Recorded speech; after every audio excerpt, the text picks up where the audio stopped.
Так, дневник. Здесь ли расписание? Так, все остальные принадлежности тоже здесь, да?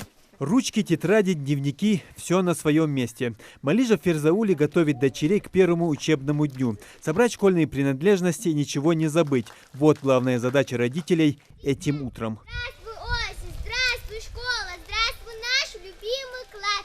Эта школа самая маленькая в республике. Здесь всего 4 учебных кабинета и еще 2 помещения. А здание школы построено в 60-х годах прошлого века. Однако стесненные условия не мешают образовательному процессу. К этому с пониманием относятся и дети, и учителя.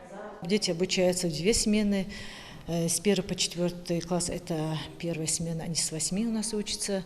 И вторая смена, до сих пор мы садились в 13:00, но в этом году с 12:30. Потому что первая смена получает завтрак, и у нас не получается посадить вовремя. На школьной линейке сегодня только часть воспитанников, а именно ученики с 1 по 4 классы и 9. Всего здесь учатся около 50 детей. К учебному году школа готова, в том числе и с организацией горячего питания для самых маленьких. Правда, свободного помещения в этой школе не оказалось. Тогда его охотно предоставили в Доме культуры, который располагается рядом. В новом учебном году вводится не только горячее питание для самых маленьких. Изменения коснутся и организации учебного процесса. Так, по новым требованиям за одной партой может сидеть только один ученик, а на уроках будут меняться не дети, а педагоги. Шумных скоплений детей в коридорах в этом учебном году не будет, по крайней мере в начале. Меры по соблюдению безопасной дистанции, частой дезинфекции призваны не допустить распространения коронавирусной инфекции. Учителя должны будут соблюдать определенные требования, они все ознакомлены с Санпином.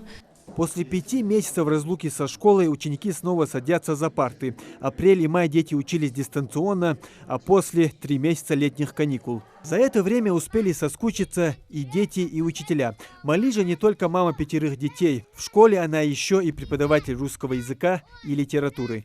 1 сентября с радостью встречаем. Мы очень рады.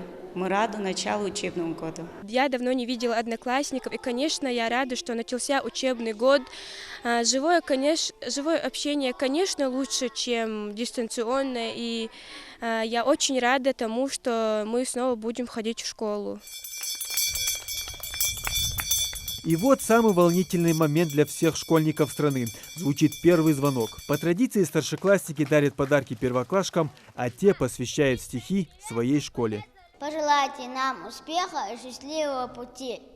Быстро лето прилетело, наступил учебный год, но и осень нам немало на хороших принесет. Учебный год начался. Это значит, что в школах с этого дня будет слышен привычный детский гул. Им предстоит снова окунуться в учебный процесс после долгих каникул. Муслим Ганиев, Мейрбек Миржоев, Новости 24.